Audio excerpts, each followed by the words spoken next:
जादुई लिपस्टिक का ताला। बहुत समय पहले की बात है। सुल्तानपुर गांव में दो बहनें दीक्षा और प्राची अपनी चाची उर्मिला के साथ रहती थी। उनकी चाची उर्मिला उन पर बहुत अत्याचार करती थी। उर्मिला की अपनी भी एक बेटी थी जिसका नाम था निशा। उर्मिला निशा को बहुत प्यार करती थी और उसकी हर एक जिद पूरी किया करती थी। निशा एक प्राइवेट इंटरनेशनल स्कूल में पढ़ाई किया करती थी। माँ के लाड प्यार और पैसों की बदौलत वो एक जिद्दी और बिगड़ैल लड़की बन गई थी और कक्षा में हमेशा कम नंबर लाया करती थी। परंतु माँ की लाडली होने की वजह से उर्मिला निशा को कभी नहीं डांटती थी। ऐसे ही दिन निकल रहे थे। एक दिन निशा अपनी माँ से कहती है, माँ मैं अभी अभी मॉल से आ रही हूँ। वहाँ एक पोस्टर लगा हुआ था कि आने वाले 28 तारीख को हमारे गांव में एक फैशन कंपटीशन होने जा रहा है। सुना है इस कंपटीशन में मिस्टर मोहित राठौर भी आ रहे हैं जो बहुत बड़ी फिल्म इंडस्ट्री के प्रोड्यूसर है और उनका कहना है कि जो भी इस फैशन कंपटीशन में विनर होगा वो उसकी शादी अपने बेटे से कराएंगे और उसे नगद 50,000 रूपए का इनाम भी देंगे। माँ मैं ये कंपटीशन अपने हाथ से नहीं जाने देना चाहती। मुझे इस कंपटीशन में जीतने के लिए बहुत सुंदर सुंदर मेकअप का सामान, अच्छे अच्छे लहंगे और फैशन का सारा सामान खरीदना है। अरे अरे इतना एक्साइटेड क्यों हो रही हो मेरी बच्ची? मुझे पता है तो दुनिया की सबसे खूबसूरत लड़की है और तेरे अलावा वो फैशन कंपटीशन दुनिया की कोई और लड़की जीत ही नहीं सकती। परंतु फिर भी तू कहती है तो मैं तुझे ब्रांडेड महंगे महंगे लहंगे और लिपस्टिक दिलवा दूंगी। लव यू माँ, आप दुनिया की सबसे बेस्ट मॉम हो। ये सभी बातें दीक्षा भी साइड में खड़ी होकर सुन रहे थे। दीक्षा भी बचपन से एक फैशन मॉडल बनना चाहती थी, परंतु उसकी माँ की मृत्यु के बाद उसके सारे सपने सिमट कर रह गए और वो चाची के यहाँ एक नौकरानी की तरह काम करने लगी। इसी तरह बहुत देर तक बात करने के बाद दोनों माँ बेटी अपने अपने कमरे में चली जाती हैं। दीक्षा भी ये बात जाकर अपनी बहन प्राची को बताती है। प्राची तुम्हें पता ही है तुम्हारी बहन हमेशा से एक फैशन मॉडल बनना चाहती है। आज मेरे पास ये सुनहरा मौका चलकर आया है। हमारे गांव में आने वाली 28 तारीख को एक फैशन कंपटीशन मनाया जा रहा है। मैं भी उस फैशन कंपटीशन में पार्टिसिपेट करना चाहती हूँ। दीदी परंतु उसमें पार्टिसिपेट करने के लिए तो तुम्हारे को एक सुंदर से लहंगे और मेकअप की जरूरत पड़ेगी ना, जो कि हमारे पास है ही नहीं और हम चाची जी से भी नहीं कह सकते। अगर हमने ऐसा कहा तो वो हमारा मार मार कर बुरा हाल कर देंगी और हमें खाना भी नहीं देंगी। हाँ बहन तुम सही कह रही हो, चाची जी बहुत बुरी है। वो हमसे पूरा दिन घर का काम करवाती है और बदले में 2 वक्त की रोटी भी नहीं देती। ऊपर से हम पर इतना अत्याचार भी करती है। अगर आज माँ जिंदा होती तो वो जरूर मेरे लिए एक सुंदर सा लहंगा और मेकअप का सामान मंगवा देती। दीदी आप चिंता मत कीजिए, माँ नहीं है तो क्या हुआ, मेरे पास कुछ रुपए हैं। आप उनसे कल जाकर सिलने के लिए कपड़े ले आना। माँ ने मुझे सिलाई सिखाई थी।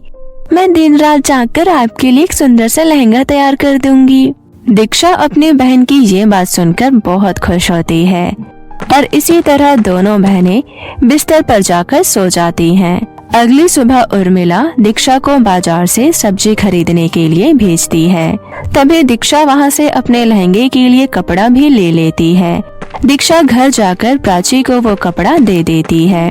क्योंकि दीक्षा और प्राची दिन में घर का काम किया करते थे, इसलिए प्राची को दीक्षा का लहंगा सिलने का समय नहीं मिल पा रहा था और वो रात रात भर जागकर अंत में दीक्षा के लिए एक सुंदर सा लहंगा तैयार कर देती है। दीक्षा अपना इतना सुंदर लहंगा देखकर बहुत खुश होती है और अपने बहन को गले से लगा लेती है। फैशन कंपटीशन के दिन पास आ रहे थे और एक दिन उर्मिला दीक्षा और प्राची को उनके कमरे में बुलाने जाती है कि तभी उसकी नजर इतने सुंदर लहंगे पर जाती है। क्यों रे मनहूस लड़कियों, ये इतना सुंदर लहंगा किसका है और ये तुम्हारे कमरे में क्या कर रहा है? चाची जी ये हमारा ही लहंगा है। ये मैंने अपने हाथों से अपनी बहन दीक्षा के लिए सिला है। क्या मैं तुझे बेवकूफ नजर आ रही हूँ? ये इतना सुंदर लहंगा तूने सिला है? जरूर ये इतना महंगा लहंगा खरीदा हुआ है और तुमने मेरे चुराए हुए पैसों से ही खरीदा है। जल्दी से मुझे सच सच बता दो, नहीं तो मैं तुम दोनों को मार मार कर तुम्हारे माँ बाप के पास भेज दूंगी, समझी? माँ, प्राची सही कह रही है, ये मेरा ही लहंगा है, प्राची ने अपने हाथों से सिला है। ठीक है, पर इतना सुंदर लहंगा तो मेरी प्यारी बेटी निशा पर ही जचेगा। ये मैं अपनी प्यारी बेटी निशा के लिए ले जा रही हूँ। और खबरदार, अगर तुमने ऐसा कोई दूसरा लहंगा सिलने की कोशिश की तो मैं तुम्हारे उस लहंगे को आग के हवाले कर दूंगी। इस तरह उर्मिला वो लहंगा उन दोनों से छीनकर ले जाती है। दोनों बहनें अपने किस्मत पर बहुत उदास होती हैं और चुपचाप जाकर सो जाती हैं। दीक्षा का फैशन कंपटीशन में पार्टिसिपेट करने का बहुत मन था। वो बहुत गहरी नींद में सो रही होती है कि तभी उसके सपने में उसकी स्वर्गवासी माँ आती है। प्यारी बेटी, मैं जानती हूँ कि तुम्हारा उस फैशन कंपटीशन में पार्टिसिपेट करने का बहुत मन है और तुम वो कंपटीशन जीतकर अपने माँ बाप का नाम रोशन करना चाहती हो। तुम्हें घबराने की कोई जरूरत नहीं है। वो कंपटीशन जीतने में मैं तुम्हारी मदद करूंगी। मेरी बात ध्यान से सुनना। गांव के बाहर पुराने कुएं के पास एक तालाब है। वो तालाब एक जादुई तालाब है। वो जादुई तालाब तुम्हें एक जादुई लिपस्टिक देगा, जिसे लगाते ही तुम बहुत ही सुंदर और आकर्षित हो जाओगी। उस लिपस्टिक की मदद से तुम अपनी जरूरत का कोई भी सामान मांग सकती हो। वो लिपस्टिक मुसीबत में भी तुम्हारी मदद करेगी। इतना कहकर दीक्षा की माँ वहाँ से गायब हो जाती है। सुबह जब दीक्षा की नींद खुलती है तो उसे अपना सपना याद आता है और वो सारी बात प्राची को बताती है। दीदी, मुझे तो तुम्हारा ये सपना किसी सच से कम नहीं लग रहा। जरूर माँ तुम्हारी मदद करना चाहती होंगी, इसलिए उन्होंने तुम्हें जादुई तालाब के बारे में बताया है। आज चाची और निशा शॉपिंग के लिए बाहर जा रहे हैं। हम दोनों मौका देखकर और जादुई लिपस्टिक के तालाब के पास चले जाएंगे और इस तरह दोनों बहनें जल्दी जल्दी अपने हिस्से का काम कर लेती हैं। यहाँ उर्मिला और प्राची भी शॉपिंग के लिए निकल जाते हैं। अपना घर का सभी काम खत्म करके दोनों बहनें एक साथ उस जादुई लिपस्टिक के तालाब की खोज में निकल जाती हैं। चलते चलते उन्हें एक तालाब भी दिखाई देता है। तालाब के पास जाकर वो देखते हैं कि वो तालाब तो जादुई लिपस्टिक का तालाब है और तालाब में ढेर सारी जादुई लिपस्टिक है। आओ बच्चों, तुम दोनों का मेरे इस जादुई तालाब में स्वागत है। तुम दोनों जल्दी से मेरे इस तालाब में से एक एक लिपस्टिक ले लो। मेरी जादुई लिपस्टिक तुम्हारी जिंदगी खुशियों से भर देंगी। दोनों बहनें उस तालाब के कहे अनुसार एक एक लिपस्टिक ले लेती है और जल्दी से उसे अपने चेहरे पर लगाती है। लिपस्टिक लगाते ही दोनों बहनें पहले से भी खूबसूरत हो जाती हैं और दोनों के शरीर पर सुंदर सुंदर लहंगे आ जाते हैं। दोनों बहनें एक दूसरे को देखकर खुश होती है और तालाब का धन्यवाद देकर वो जादुई लिपस्टिक अपने साथ लेकर घर आ जाती हैं। क्योंकि दोनों बहनें चाची से बहुत डरती थी, इसलिए वो घर पर साधारण कपड़ों में ही रहती थी।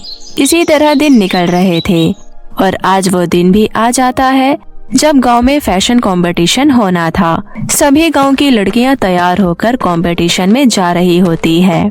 यहाँ घर पर दीक्षा और प्राची भी उस जादुई लिपस्टिक को लगाकर सुंदर सुंदर लहंगे में आ जाती हैं। दीक्षा और प्राची उस फैशन कंपटीशन में चले जाती हैं और एक एक करके अपना परफॉर्मेंस दिखाती है। जजेस दीक्षा और प्राची की शानदार मॉडलिंग देखकर दोनों को ही पसंद कर लेते हैं। फिल्मों के बहुत बड़े प्रोड्यूसर मोहित राठौर दोनों लड़कियों को पसंद कर गए और अपने घर के बहू बनाने के लिए तैयार हो जाते हैं। कुछ दिनों बाद दोनों बहनों की राठौर जी के बड़े घर में शादी हो जाती है और दोनों बहनें अपने अपने पतियों के साथ हंसी खुशी से रहने लगती है। तो मेरे प्यारे दोस्तों, कैसी लगी आपको मेरी ये कहानी? मुझे कमेंट करके जरूर बताएं और इसे अपने दोस्तों के साथ भी शेयर करें। और हाँ दोस्तों, अगर आपने अब तक मेरे चैनल को सब्सक्राइब नहीं किया है तो जल्दी से नीचे लाल बटन दबाकर अभी कर ले। तो मिलती हूँ आपसे फिर किसी नई कहानी के साथ। तब तक के लिए आप अपना ध्यान रखें। बाय बाय दोस्तों।